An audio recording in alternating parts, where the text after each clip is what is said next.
When you open up a lock with a key, do you ever stop to think about what's going on inside? Only the correct key will open the lock. Why is that? Each key has its own unique shape. These ridges on the key have to match exactly with the lock for it to work. There are many different types of locks, but the most common one is called a Pin Tumbler Lock. Let me show you how this works. This outside part is called the case. The inside part is called the plug. This is the part that turns when the correct key is put in. The opening here is called the keyway. On the inside, there's a few more parts. There are several vertical shafts that go through the case and the plug. Each shaft has a spring, driver pin, and a key pin. The springs press all the pins down so that they all rest on this ledge. You'll notice that the pins meet at a different level for each shaft. For the plug to turn, the pins must line up with the shear line.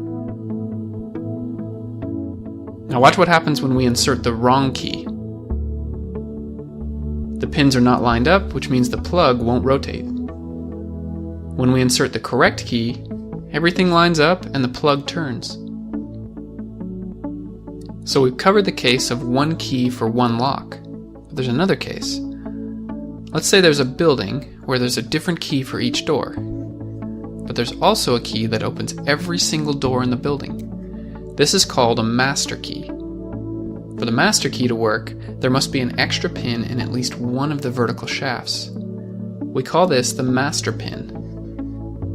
Now the plug will turn if there is a key that raises the pins either to here or to here.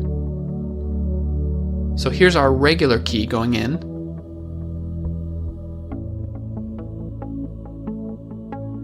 Now here's the master key going in.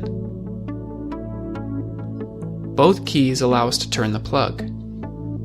Some master key systems will have more than one shaft with a master pin. So that's the basics of how a pin tumbler lock works. There's a whole lot going on every time you use a key to open a lock. If you liked this video, then you'll enjoy the video I made about door handles. I go through and show you all the little pieces inside and how they work together. I'll go ahead and put a link for it right here. My name's Jared Owen. If this is your first time here on my channel, I would love to have you subscribe and stick around. I make 3D animations and I show you how things work. Thanks for watching, and I'll see you next time.